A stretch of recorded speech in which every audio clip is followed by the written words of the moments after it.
Welcome, everyone.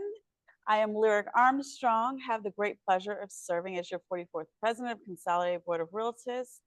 And as you know, we are here at the Business Suite. This is here a great time to be a realtist, and the Business Suite is here to help you develop your business in various ways and continuously enjoy fruit from your labor and restore your finances. And I am so pleased. So, what you say, tickled, pickle, pink, something to that effect, whatever that saying is, to have our very own state president and board of director for National Association of Real Estate Brokers, the one and the only Maria Cotton Landry, here to help us learn more about how we can set up our brokerages virtually. You know, that brick and mortar can be a little expensive. So, Madam Maria Cotton, without further ado, I turn it over to you. Thank you. Thank you so much, President Lyric Armstrong. And I am so happy to be here. I'm going to go ahead and share my screen for you guys. I love the fact that people are open to the virtual concept. So I'm just gonna share some information with you guys today on how I started my brokerage in a virtual space. But first, before I start the presentation, just in the chat, if you guys, I want to get a feel for who we have on the call. So let me know, are you an agent? Do you currently own a brokerage? Are you looking to start your own brokerage? I want to get an idea of my audience. So if you would be so kind to put that in the chat. We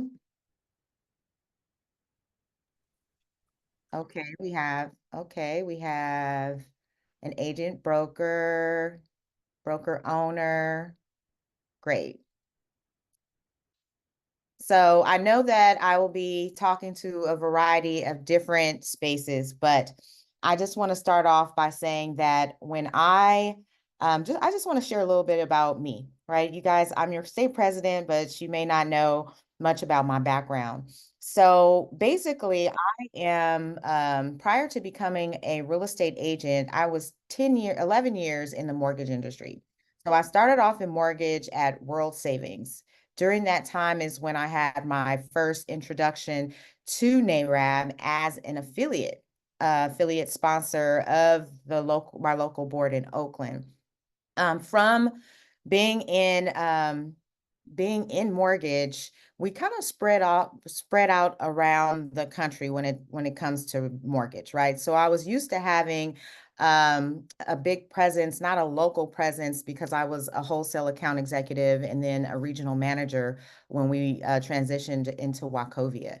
So as I progressed into real estate, I kind of took a state approach to having my brokerage and starting my brokerage versus more of a local presence. So that's a little bit about my mindset as far as moving into real estate and just kind of giving you an idea of why I needed to really be virtual.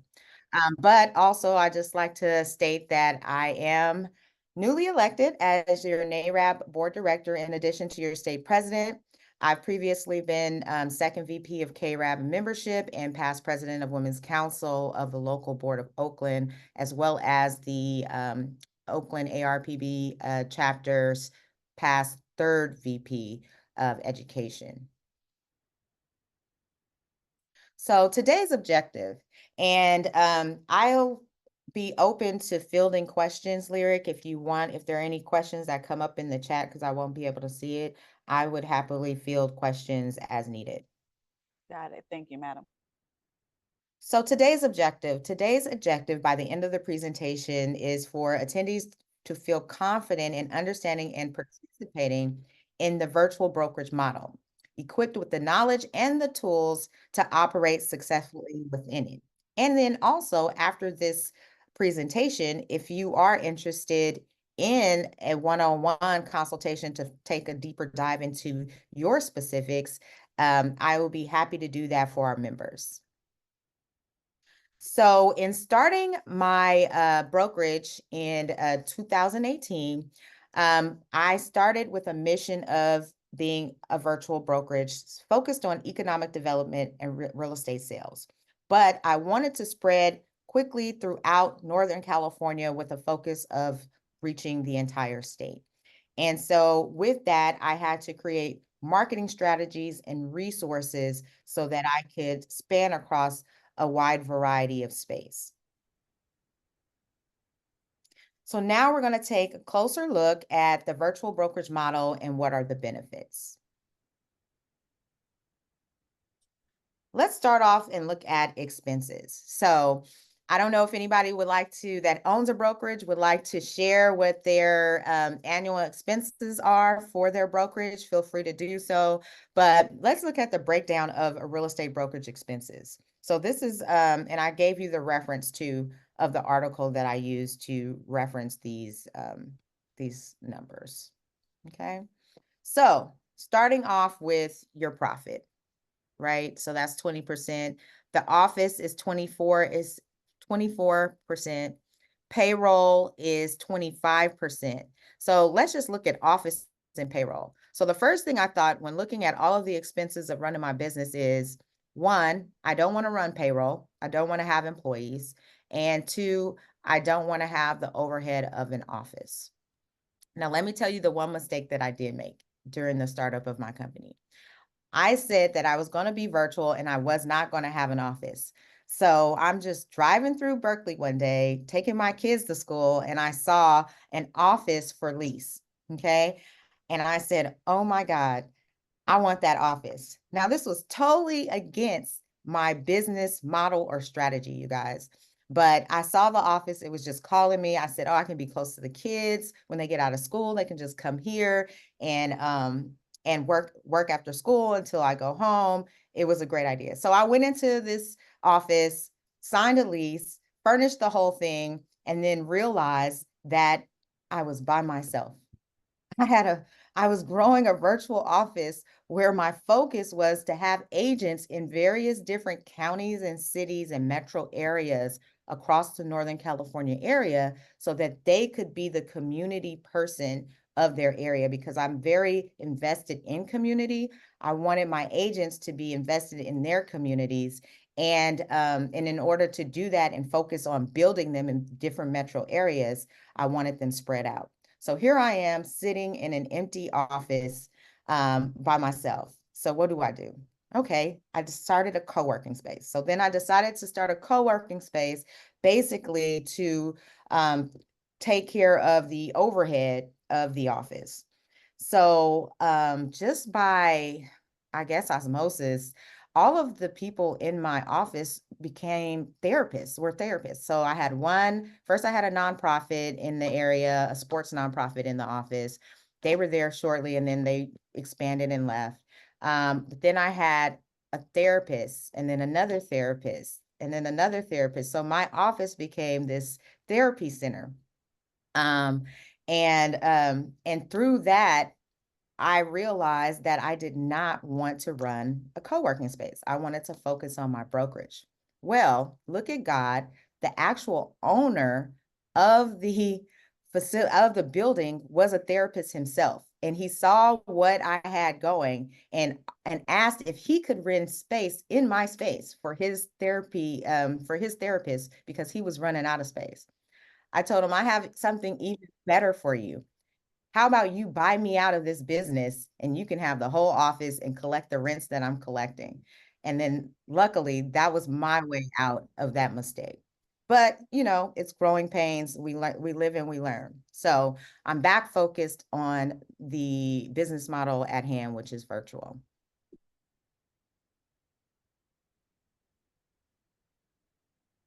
Okay. What is the benefit of a virtual office for agents? So increased flexibility for agents. Tom Ferry didn't plan for drive time, right? So we see a lot of um, coaches giving us these hour by hour time frames of how we should run our day. So this is just an example of one of Tom Ferry's, and I spelled his last name wrong, but one of Tom Ferry's hour by hour examples of how an agent should run their day. It starts at 5 a.m., waking up, gym, nutrition, 6 a.m. to 8 a.m. morning routine, getting ready. And that includes like meditation, all of the prayer, all the personal stuff. And then at 8 a.m., it's prep and review. So this is when you're prepping and reviewing for your appointments for the first half of the day. Never on here do we ever see any of the coaches talk about sitting in a stressful 1 or 2 hour commute to get to your office to then settle in, get your cup of coffee, et cetera, right?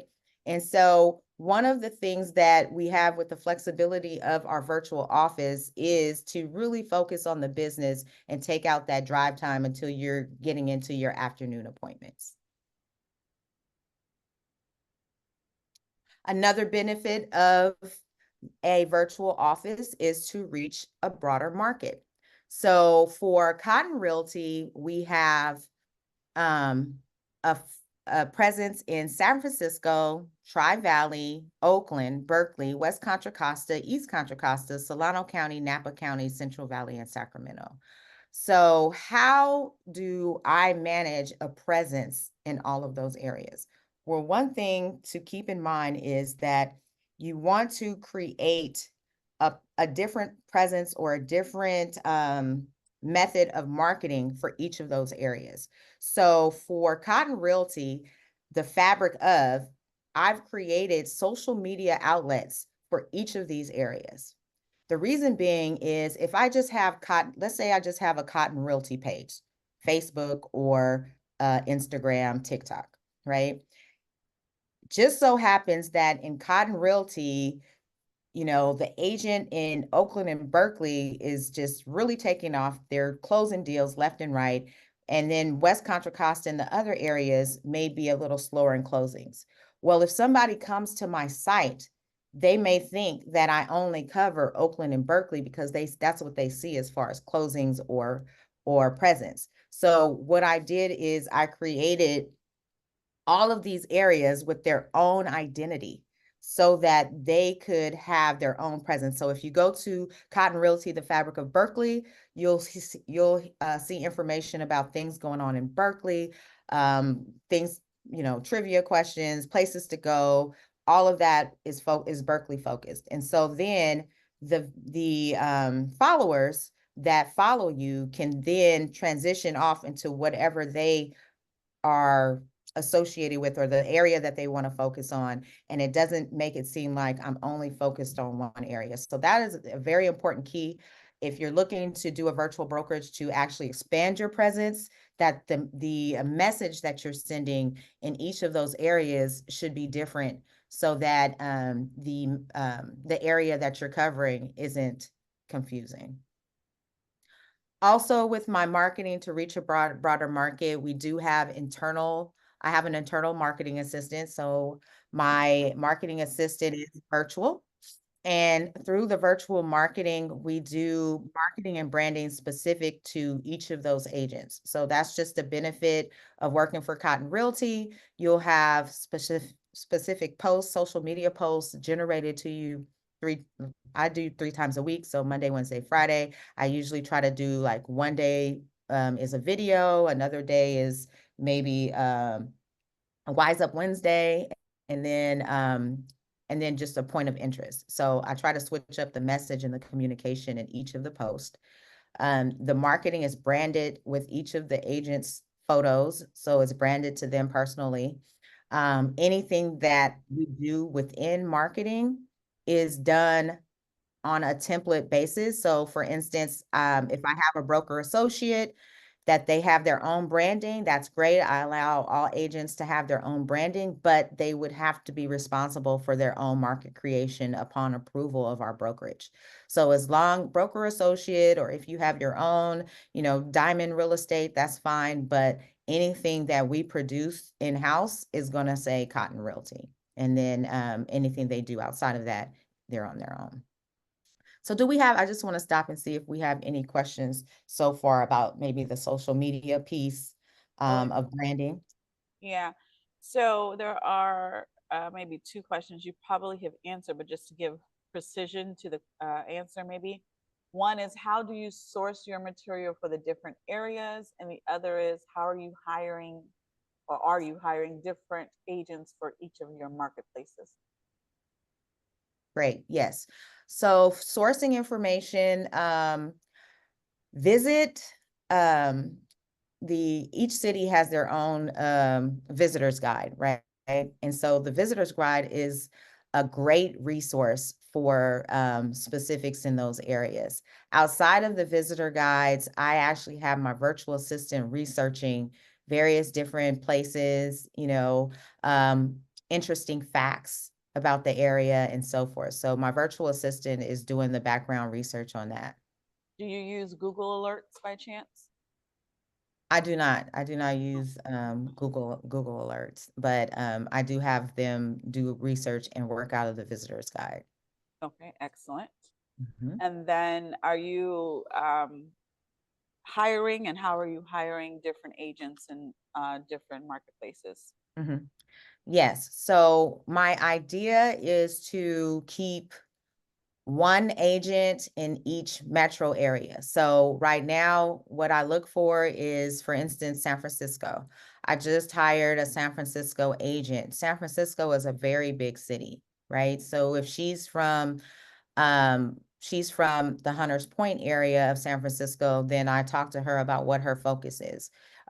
She might not be in the Fillmore district or different areas. So really, when I talk to agents and recruit agents in various different metro areas, try to get an idea, even though there's no territories, let me just be clear on that. There's no territorial restrictions, but as far as marketing, you can only do so much and make a presence in a certain area. So if that particular person is in San Francisco and Hunters Point, who's your city council person for that district? What community events go on in that area? And let's build your marketing and your business plan around the Hunters Point area of San Francisco. What new developments are growing in that area? There's all of that is a focus of how we build out their business plans. So when I recruit, I'm looking for people that are not overlapping in certain metro areas. So then I could coach them into creating their own presence within that metro area. So it may not even just be for one whole city or county. Okay. And then you said your VA or maybe you yourself are dealing with your social media posts 3 times a week. Is that do you have a particular content plan or timeline for that? And is that every single social media platform, or you only concentrated on a particular set? Mhm. So for the marketing for the agents, they decide what platforms they're on. So basically, what we do is we have a content calendar. My marketing assistant has been with me for 5 years now. So it's just basically every morning at 6 a.m., an agent will get their post on Monday, Wednesday, and Friday. And the reason why I do that is because, they'll forget or I could have a month's worth of content and send it to them and then they're overwhelmed and they forget. And then, what's the point of that? So I conveniently allow them to receive each one that they should post for that day at 6 a.m. that morning. And then they'll create their own additional verbiage or post, either be it Facebook's, Instagram, TikTok, LinkedIn, whatever their social media platforms are. Okay, excellent. That concludes this set of questioning. Okay, perfect. Okay, so key platforms integrated into Cotton Realty. So, of course, since we are virtual and we do not meet in person, we have our meetings virtually. So I have a training every Monday at 7 p.m. And then we have a sales meeting every Monday at 8 p.m. So basically that is done on a weekly basis. I'll have presenters from time to time come on and present either at the training or the sales rally virtually. So, anything that you would see in your office meetings such as title, our vendors, lender updates, 1031 exchange, anything that you basically chart out. So at the beginning of the year, I chart out 52 weeks of content 52 weeks of content of what I want to go over with my agents. Okay. And then I build presentations virtually from there. So again, our sales meetings and our trainings are on Monday evenings. Now, one-on-ones. So how does a agent connect with me if they can't walk up to my desk? Well, I have to say that I like the fact that they can't walk up to my desk because how would you ever get anything done, right? So in order to have a one-on-one with me, I have Calendly, which is created by a Black person. So I have Calendly, which they can schedule calendar invites for one-on-one meetings with me to go over what they need to go over. Now, they do have a template. So when an agent comes on board, I have various things that they need to review to be an agent. So it may be reviewing a title report, how to read a contract. So all of these things are listed for them that they need to train on. My strategy is I'm not going to sit and train week after week after week if you're not invested. So you have to show me your investment. You reach out to me and you're going to get a one-on-one on all of these topics, but it's on you to schedule it. So every week, if you have a time every week, I have one agent, as soon as she came on board, she said every Thursday at a certain time, she's connected with me and she's knocking out all of her training topics. Where I have other people that maybe do one and I never hear from again. Or I have somebody that says, oh, we should talk about the new buyer's agency agreement. Oh, did you see that was on the training list? Schedule an appointment. So checklists are very important in running the virtual brokerage because it allows me to stay on track with where I am with each individual agent in their growth. Now, in addition to me training them on content, I do have a virtual mentor coach.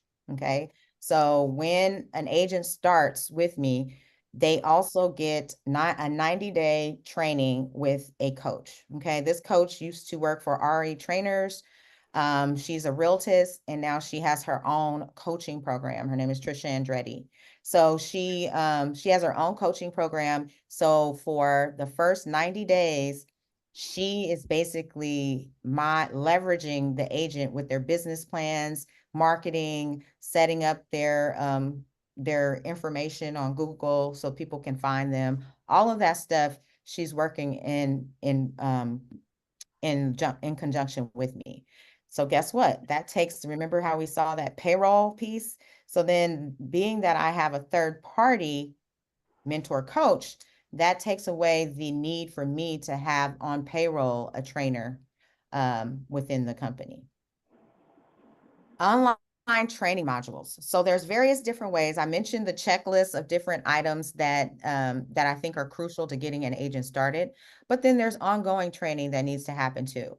So for that, I would recommend an online training module. Now, you have all kind of courses and websites now where you can build out your own training modules based on the content that you want to cover. However, one that I would recommend that you look at is called the locker room. The locker room has a facilitator and agent guided training module.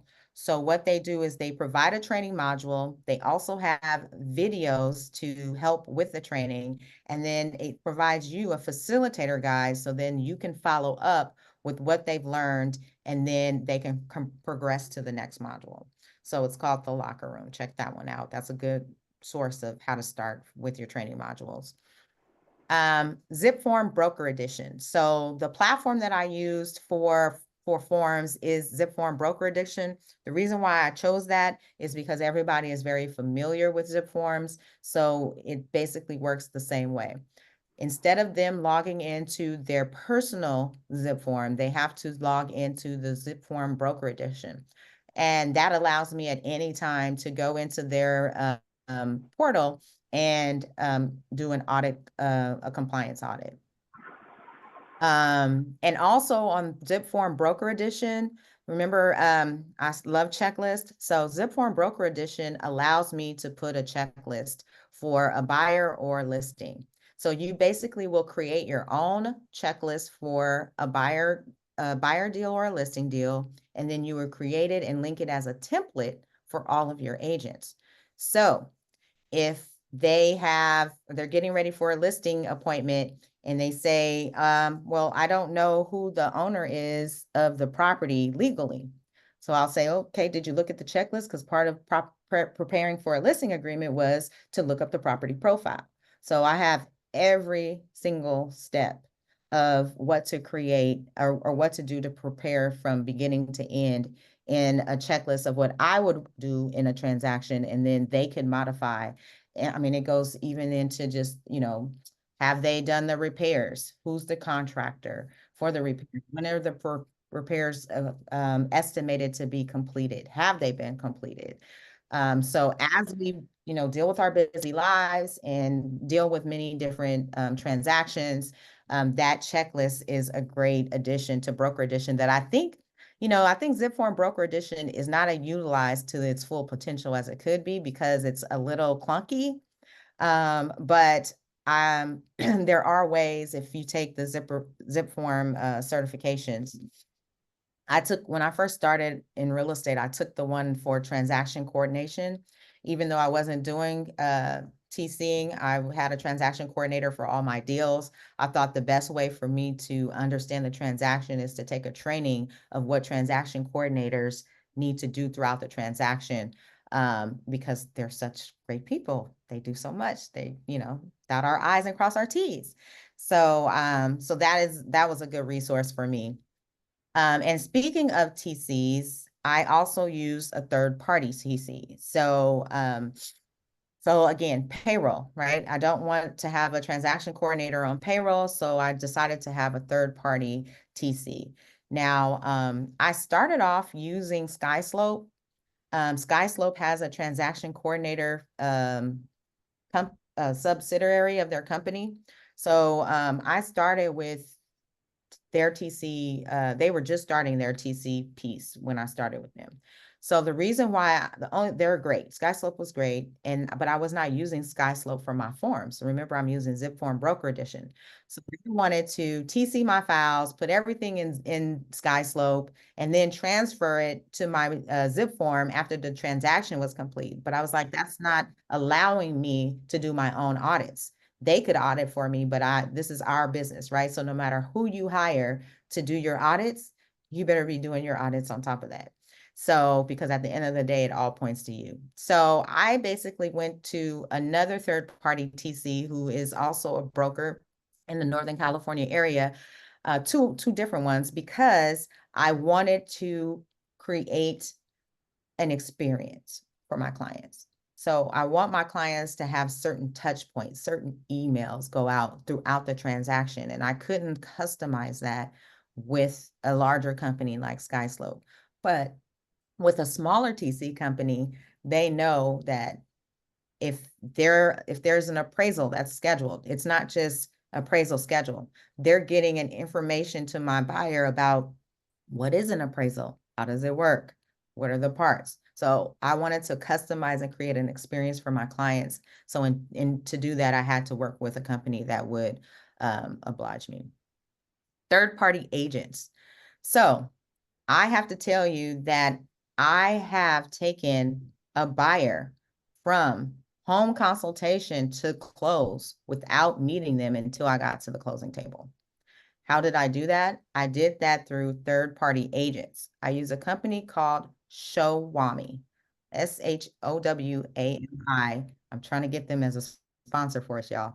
But Showami, Showami provides a resource, and some people may be working for them right now, provides a resource for showings. So when I first started with Showami, they were only doing showings for buyers, right? So I had, you basically go online and you say, I want to show XYZ Street at 9 a.m. tomorrow. And you put it in and you put your bid amount of how much you're going to pay for somebody to show that property that day. They then pick up the order. Somebody picks up the order. Sometimes they want to counter you and ask for more money, but you don't have to accept. You put the order out, somebody accepts the order, and then they take that person out to show the property. Now, when I first started, I thought I'd just get creative. So I put in a showing for an open house, but then in the notes, I put that it was a 3-hour showing. And then I put in the notes, this is an open house. This is not a showing. You have to stay from 1 to 4 o'clock. And so from there, now they offer open houses, they offer inspections. So today in Pittsburgh at 11 a.m., I have an agent taking my client to his home inspection. This agent has done open houses for me before in that area. He knows me, he knows how I operate, and he knows how to instruct the client back to me. He knows that when he's representing and opening that door, he's opening that door as a Cotton Realty showing agent. And whoever he works for, be it EXP, Keller Williams, whatever, is null and void at that time. Okay. And so I haven't had any problems over the last few years using them. I had one agent one time for a showing that gave my buyer a did you know flyer. And I was like, oh no, nobody. But other than that, it's been a great experience. And actually, the owner, end of last year, the owner of Shawami actually gave me a personal phone call and did a one-on-one with me, which I greatly appreciated, because he saw how I was really using it a lot, and he just really wanted to really understand my setup and how I was able to use his platform so often. And that's why, because I come in with this virtual concept. Okay, so before we move forward, is there any questions, Lyric, in the chat about platforms? Well, yes. So obviously, thank you for highlighting some of the takeaways from the conference, which is improving upon the process, making it easier, and not allowing your clients to have to do too much thinking. So obviously, the specialty with the TC came up. Wanted to know, how much are you paying for your Sky Slope, or actually, I guess it's your third party TC that you're using now. Mm-hmm. They wanted to know It's the payment schedule of that. Sure. It is $400 per transaction, and then dual agency is, I believe, 650. Okay. Mhm. And do you have a particular action plan relative to the new business structure of next Saturday that CAR is rolling out? Yes.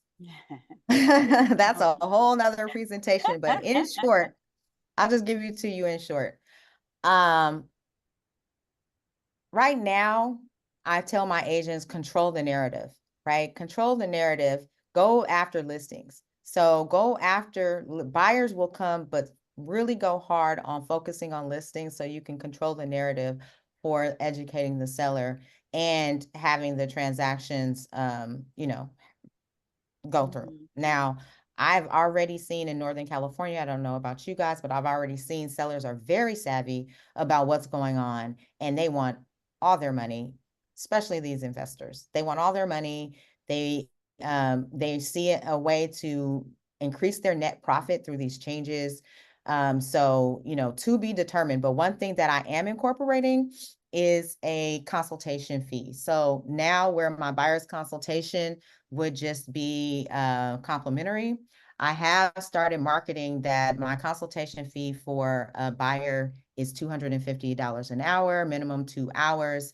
And I'm going back and forth on deciding if I'm just going to apply that to their closing costs once they've signed a buyer's agency agreement, or just leave it at the 500 or with the buyer's agency agreement. So this is something that is near and dear to my heart that I've been going back and forth on. But at the end of the day, my focus is focus on the listings with the buyers. On the buyer side, I also plan on incorporating the modules. So let's say you have a buyer that is in a position that can't pay for their buyer's agent. Well, they could do a 2-hour consultation with me for 500, and then they could follow my steps through the training module of each step. I've already set that up. They've already been educated. I've already put in those things in place. just through my TCs. So then I can create a training module. I don't know what the price would be on that, to where once they're at the appraisal, they can follow the training modules throughout their transaction, and each module will be a fee. As they progress, they can pay in full, or they can pay by the module. But for me personally, it you don't know where this industry is about to go, and at least it still provides another tool, another source of education. If somebody feels like they can't do dual agency with the seller doesn't have their best interests, but they can't afford to hire an agent, the seller doesn't want to pay. Where do I get my information from? I'm stuck. And you guys know, when you guys sit through them 8-hour home buyer workshops, they do not remember or retain all that information. They want a refresher every step of the way. So that's mine. I love to hear other people's. I've been reaching out to other brokers. Mhm. I loved I know there's been a couple of broker roundtables and some of the local boards. But yeah, I love to get everyone's ideas of how they're planning on moving forward, but that's just mine. Okay, excellent. And then those of you who are brokers on the line, please um, put your information in the chat so that you can be signed up with the task force, so that we can get out this type of information to the membership throughout the state and not just hold it for ourselves. Okay, so we're getting some more questions. And with regards to your checklist, is this a customized checklist, or are you using a particular template? If so, or otherwise, would you share them? Yes, so this is a template based on my experience, right? So I created based on what I think is important for my clients to receive. And I can send Lyric a basic checklist to build from. But really, there's some things that are really important to you that you may feel that needs to be explained to a client. Mhm, And also, you want to do it in video too. mhm, I forgot to mention that. So it's really funny. I'm actually in a transaction now on a multi-unit property, and I sent the client, they should be recording today, but I sent the client an email that breaks down the fact that they need to their funding and their recording doesn't always happen on the same day. And then there is various different templates that you can create videos on. If you're camera shy, there's a Canva actually has it. Canva has AI avatars that you just type it in and they talk it, right? So you want to actually write and video the messages that you're sending, because like me, I'm a visual person. And so I may read something, but I might retain it better if I listen to it or I see it. So I would say in your checklist, also create videos to accompany it. But sometimes it just doesn't go unnoticed, because I had the video, I had the email, and then I got a text from the wife and said, "When am I getting the keys?" So I was like, yes, I we just sent gotta you an email. we gotta love our buyers, honey. Right, right. So Um, yeah, I would definitely recommend to incorporate video as well if you can. Excellent. Okay, so now what platform do you use for your training module? Uh, okay, Queen is saying this is a game changer. They want the platform for the training module. Okay, so it's called the locker room. That's right. If you want to create your own training module, I personally, I build out websites myself. So I could build it out of Wix. So if you're familiar with Wix, Wix has an option for you to build out your own training modules. Mm-hmm. So if you have that capability, check out Wix. Um, if if not, check out the locker room. But the locker room is for agents. If you want to build out a training module for your actual clients, there are just basically you saying it now, you're going to get all kind of newsfeed ads for platforms that say client portal. So just say client portal your phone, and it's going to start because they're all listening. You're going to get all these news feeds of advertisements for client portal. Start your client portal. So, or Google client portal. There's so many out there, but you can build your own through Wix. All right, excellent. That concludes our questioning at this time. Okay.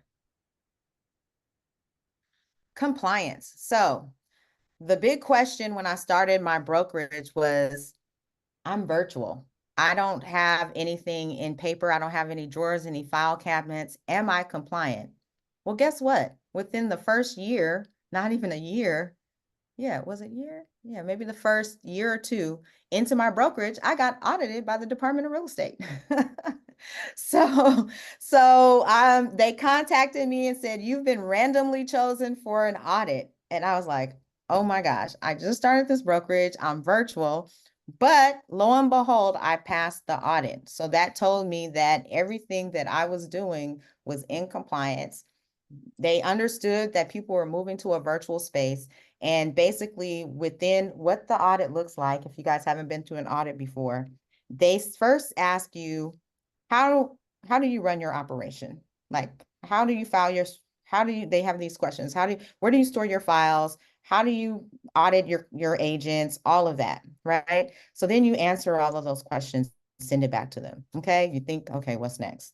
Then they come back to you. Oh, and they say, give me your pipeline for the last 2 years, your your closing pipeline for the last 2 years. So I answer these questions. I give them my pipeline for the last 2 years. A couple weeks later, you get an email. I want you to take closing 3, 17, 25, and 32 and give me all the files from those 3 files, right? So I'm like, okay, great. So I take those files, look them up through zip forms, call my TC, like, oh my God, I'm being audited, you know? So they get all of those files and I send it over in a link. So you can actually send files from zip form, you can send it as a link. So I send them the link so they can go straight into the files and look at all the documents. Then a couple weeks later, I get my letter. You've passed your audit. I was like, great. So this is letting me know that what I'm doing works and I can keep doing it without getting in trouble. But if you want to self-evaluate, the Department of Real Estate does have a form RE 540, and it's called a broker self-evaluation compliance checklist that you can use for yourself to see if you are in a compliance before you're audited.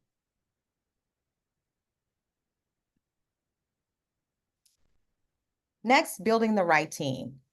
So being that I am a virtual brokerage and, just like all of you guys, I've had my bumps and bruises. Some people are just like, oh my God, I want to work for you. And I'm like, come on. Yeah, but I had to really stop and think, okay, what am I doing here? Right. So I do have agents that are referral agents. So I have a roster of my referral agents that don't do any activity. They just refer the business. And then I have my compensation plan for them. And then I have my active agents. So what to look for in an active agent when you're working virtually? One, because my mission is to be an intricate part of the communities that we serve, it is very important that my agents are community focused. So they have local engagement and they basically are heavily involved within their community, National Night Out. They know what all of the yearly um, what is it called, fairs or festivals are. Sometimes we even support each other. So although we're in various different areas, there is one thing that I do annually because I know that people are coming from all over Northern California. I do for the last 2 years, I have sponsored the Stone Soul Concert. The Stone Soul Concert is like a Black family reunion in Northern California. So I know that there will be people from all areas of Northern California with the agents in Northern California that can benefit off of this concert. So that is a big dollar sponsorship for me, but I know that I'm in front of 10,000 Black people talking about home ownership. And if you look on my Instagram page, The Fabric of Real Estate, you can see the first time they basically just let me talk, but the second time they wanted to really provide more information for the community. So they did a Q&A with the host. And at first, you guys, I was like, okay, who's going to be listening? It's like a concert, people are drinking, and I'm out here talking about Black home ownership and, credit checks and, home buying consultations. Let me tell you, The amount of feedback and support that I got after that sponsorship for my team was amazing. Like people were leaving out because we had a booth too. So people were leaving out saying how inspired they were. They didn't think home ownership was possible. I mean, it was just kind of overwhelming. I actually kind of get emotional talking about it. But those are the type of things that I want the agents that work for me to be invested in, is educating the community and finding platforms to send out our message. Also, they need to have an independent work ethic. So, we're social people. Real estate, they always say real estate are social, we're all social butterflies. Okay. But when it comes to it being that you're not in the office, you really have to have an independent work ethic. Although I've seen some offices, and I don't know that an office really changes that perspective because you're socializing the whole time, or at least half the day. I mean, you just can't help it. So independent work ethic is very important. And before the pandemic hit, I had an agent leave and she said, I cannot work independently. I have to be in an office. So she went to an office where she could actually come in. She didn't have a desk. She paid desk fees, but she didn't have nowhere to sit, you know, but she wanted to be in an office around other people. Well, lo and behold, the pandemic hits and all the offices are closed. I was like thinking, how's that working out for her? So, an independent work ethic is very important. Ethical standards, a lot of things that I see that I can audit through zip forms, but I'm not there every day with people. I'm not listening to their phone calls every day. So I have to, ensure that there's some ethical standards that the team needs to abide by in order to move forward progressively. Okay. And that means, as an example, if somebody is on their social media page and they are representing as an agent or representing Cotton Realty, they can't go in on their baby daddy's girlfriend, on that page. Those are I just want to do an example of just real life scenarios. You just, you can't overlook small things like that. Also, you got to be a little tech savvy or have a willingness to learn. So I don't expect everybody to build out a Wix site like I can, but I need the willingness to learn the systems at least so that you can be progressive. And then I have my virtual assistant and my marketing assistant that assist with my tech challenge folks. They can assist with that.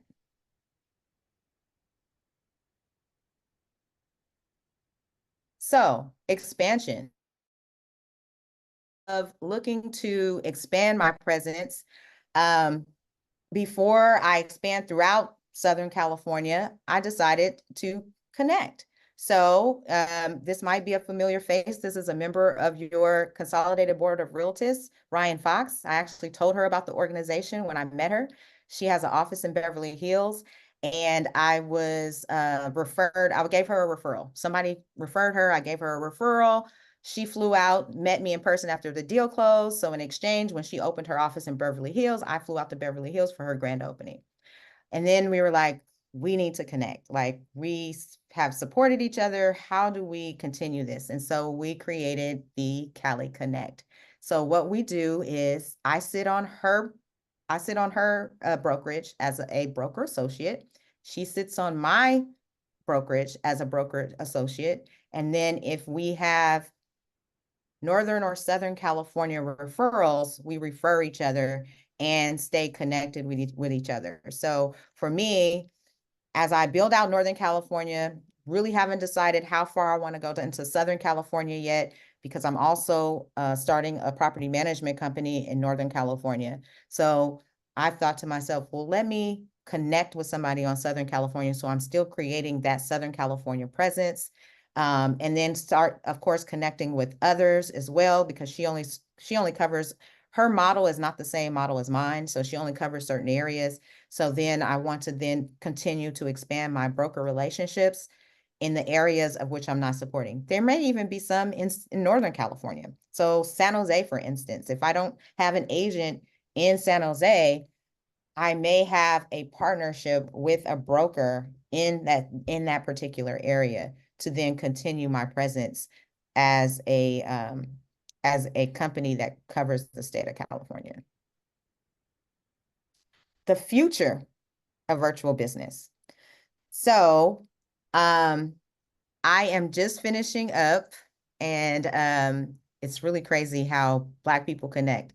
So for the last year, I was introduced to a gentleman out of Germany who's originally from Alabama, who has saw that some people saw that I was creating this metaverse.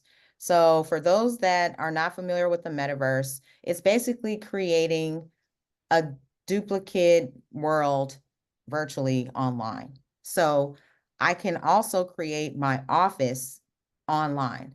What does that look like? That means that if we're doing a conference or I'm doing a meeting, not only can you be on Zoom, but you can actually physically create your own avatar and walk into this arena. And then in addition to listening to my presentation, you can also talk with individuals. So for the world that I've been building out, it's like, for example, as long as you're like 6 feet away from me, you can hear what I'm saying and we can talk to each other.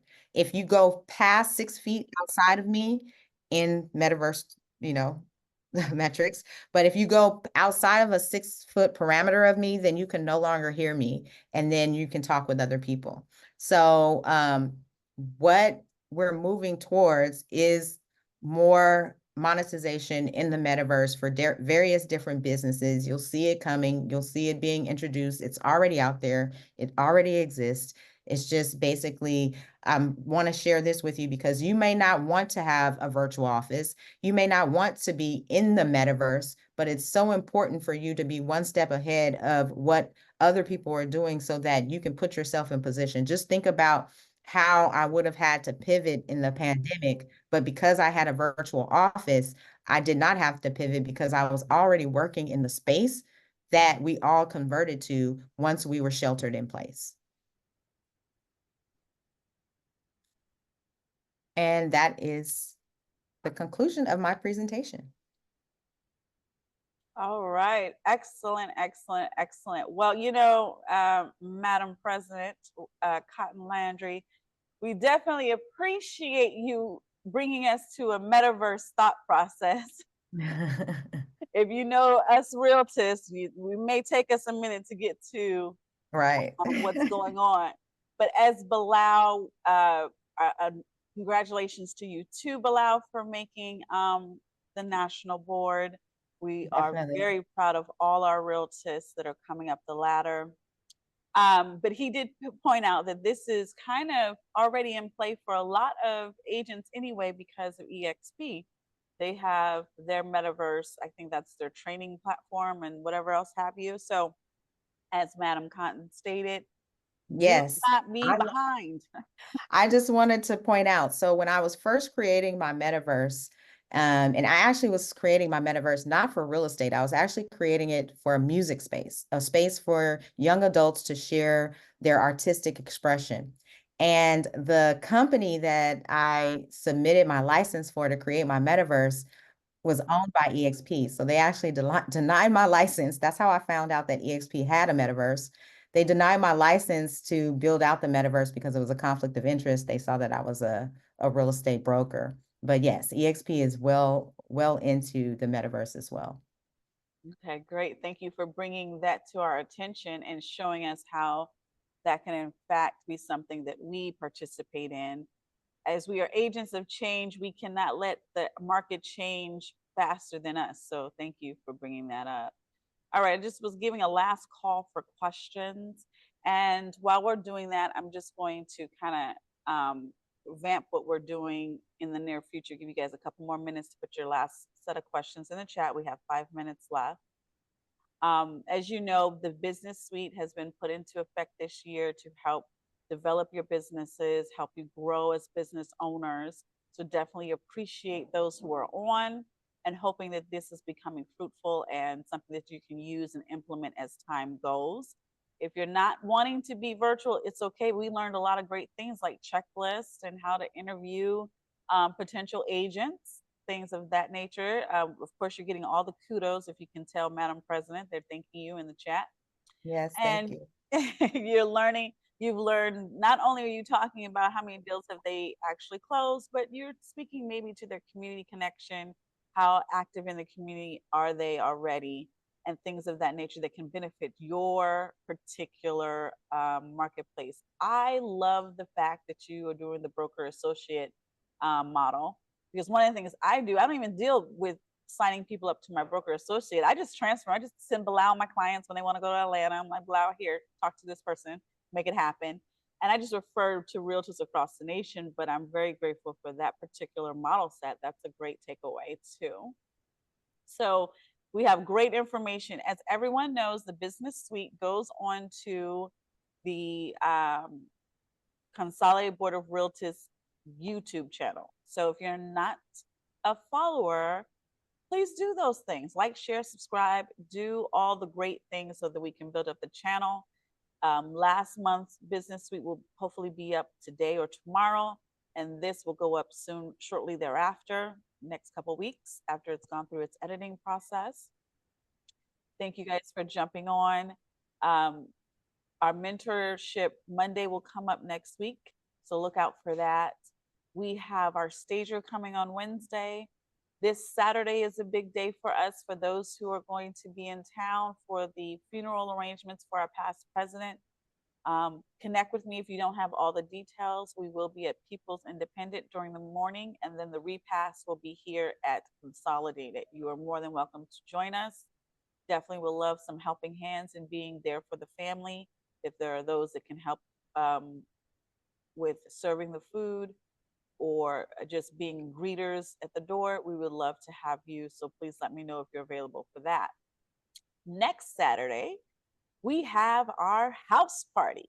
Our house party is scheduled to be a celebration. Oh, blouse, it's a celebration for individuals, because we're not just teaching about home ownership as we did with the home fair. We're not just giving them the mindset readiness for home ownership. We're now prepping them, and we will be pre-approving them on site. And for those who have to have the first time homebuyer class, they'll sign up for that. They'll have home ownership counseling sessions as well. So if you're going to be around on August 17th and you need a little more help with getting those buyers ready, and you don't have your module set up just yet because you haven't sat down with your one-on-one with Ria, come on down to the house party, which will be the home ownership pre-approval day, and that is going to be at West Angeles CDC. It's starting at 10 a.m. It's on our website. It's on our Facebook link. So sign up. If that is your client, make sure that they sign that they are your client. We're not taking your clients from you, but if you want them to come and get the information, you can send them that way. It's all in one stop. And then for the leads that we do receive from CDC, the Realtist family will be able to service them. So those who do get pre-approved come back to us to get serviced as agents. Those who are agents and brokers, we'll be able to go ahead and show them houses. So we're trying to give you a new lead generation model this upcoming Saturday on the 17th. All right, everyone. I hope that's it. I was looking, Madam President, I see many requests to just meet with you, thousands of thank yous and great information. So thank you for taking the time to meet with us today. We know you're busy. We understand you have new bylaws to read and got new things to do. So congratulations again. Sitting right next to me. How'd you know? I know this life. I know this life. All right. We love you in the realtist way. And we thank you ever so much for coming on. And to everyone, be blessed and continue to be a blessing. Do you have any final words, Madam President? Yes, I just want to tell everyone to look out for our state conference. So with our state conference, our focus is a working conference. What I mean by working conference is, if we have an education series on podcasts, I want you guys to come out there with your podcast syndicated. We're going to be having some prizes and giveaways and some prospecting contests. We want to really focus this conference on building your business and making it fun at the same time. So please look out for on our website under events for the state conference coming up. I love you all. We had a great time at National. For those that attended, California showed up and showed out. So thank you guys all, and I look forward to seeing you at conference. Wonderful. Look at that. We got gifts and we're going to be building up our podcast. Thank you, Madam President. We're looking forward to it. And we're going to have those going out very soon. So get ready, state. It's time to show up and show out. Like she said, we just got started at National. It's time to keep making it bigger and bigger. All right. Thank you all. Oh, Bilal, yes. Board of Director Yes. Bilal, what's going on? Yes, just want to say I appreciate the invite. President Armstrong, President Cotton, congrats to you again. Thanks for an elaborate, it's good seeing everybody last week. Y'all in LA tomorrow, so You coming in? thanks for that. Okay. Good. I'll see you Yeah, soon. Congratulations to you as well. all right. All right. Thank you, Bilal. Thank you, Madam Ria. Appreciate you both. Is that it from everyone else? Okay, great. I'll see you on the other side. Bye-bye. Bye-bye.